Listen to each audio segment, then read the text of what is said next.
महत्वपूर्ण है। What are some key scientific advancements that are crucial for addressing current environmental and social challenge? Rohit समय शुरू होता है आपका। तो जैसा कि हम जानते हैं कि वर्तमान समय में मानव अनेक पर्यावरणीय और सामाजिक समस्याओं का सामना करता है, जैसे कि जलवायु परिवर्तन, क्लाइमेट चेंज, प्रदूषण, ऊर्जा संकट, जल की कमी, खाद्य सुरक्षा एवं बढ़ती जनसंख्या भी एक महत्वपूर्ण सामाजिक समस्या है। हम इन समस्याओं का समाधान करने के लिए विज्ञान एवं तकनीक में महत्वपूर्ण प्रगति हुई है। ये प्रगति न केवल पर्यावरण संरक्षण में सहायक है, बल्कि समाज में सस्टेनेबल डेवलपमेंट में भी महत्वपूर्ण भूमिका निभाते हैं। अगर हम जीवाश्म ईंधन को देखें तो वो बहुत सारे कार्बन प्रेरित करते हैं। इससे हम जीवाश्म ईंधन को नवीकरणीय ऊर्जा में परिवर्तन कर सकते हैं, जैसे कि सोलर एनर्जी, बायो एनर्जी और हाइड्रो पावर प्लांट का उपयोग करके ऊर्जा को बढ़ावा दे सकते हैं। इससे कम कार्बन उत्सर्जन होगी। इससे न्यूट्रल क्लाइमेट चेंज में इफेक्ट पड़ेगा। इसके साथ साथ हम ग्रीन टेक्नोलॉजी को भी बढ़ावा दे सकते हैं।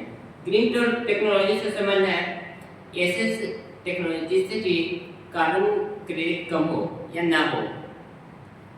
जैसे कि हम बहुत सारे बिल्डिंग बना रहे हैं तो उसमें सीमेंट वगैरह का यूज कर रहे हैं। इससे हम अपने पर्यावरण से लकड़ियों का इस्तेमाल करके बनाए तो काफ़ी सस्टेनेबल होगा। ये तकनीक प्राकृतिक संसाधनों के संरक्षण एवं प्रदूषण को कम करने में काफ़ी मददगार साबित होती है। इसके साथ साथ ही बायोटेक्नोलॉजी का भी सहारा लिया जा सकता है। बायोटेक्नोलॉजी आज के ज़माने में न केवल विज्ञान तक सीमित है, ये हमारे देश में कृषि एवं पर्यावरण क्षेत्र में भी बहुत विकसित हुई है।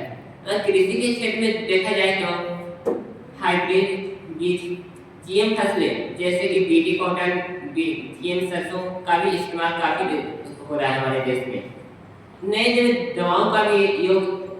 नए दवाओं भी बायोटेक्नोलॉजी के सहारे बन हैं। जैसे कि हम जानते हैं कि जो कोविड काल के समय में वैक्सीन भी लगाई गई थी वो बायोटेक्नोलॉजी के यूज के से ही लगाया गया था। एआई में आज का युग एआई का है। एआई में भी हम नए तकनीकों का इस्तेमाल करते हैं, जैसे कि स्मार्ट सिटी।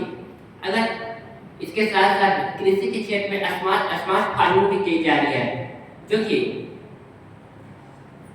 कि मौसम के अनुकूल दशाओं एवं विभिन्न जलवायु के डेटा का विश्लेषण करके जलवायु का सटीक भविष्यवाणी करने में मदद कर रहा है। हम नई तकनीक में जल संरक्षण के भी तकनीक को बढ़ावा दे सकते हैं। इसके लिए हम पारंपरिक जल शुद्धिकरण को बढ़ावा देंगे, डिसैलिनेशन तकनीक को भी बढ़ावा देंगे तथा वर्षा जल संचयन को भी बढ़ावा दे सकते हैं। इससे पेयजल की उपलब्धता बढ़ेगी। इसके साथ संचार क्षेत्र में भी विज्ञान में तकनीकी का बहुत उपयोग हो रहा है, जैसे कि ऑप्टिकल फाइबर और इंटरनेट। इसके सहारे संचार पूरे विश्व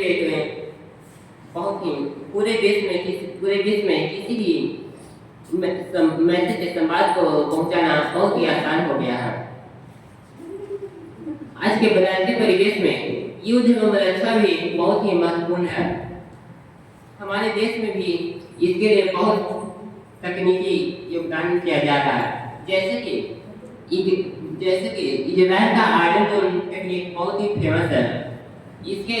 इसी के अनुरूप हमारे देश में इसरो द्वारा मिशन सुदर्शन चक्र चलाया जा रहा है और आयरन डोम के जैसे ही नई तकनीक बनाई जा रही है।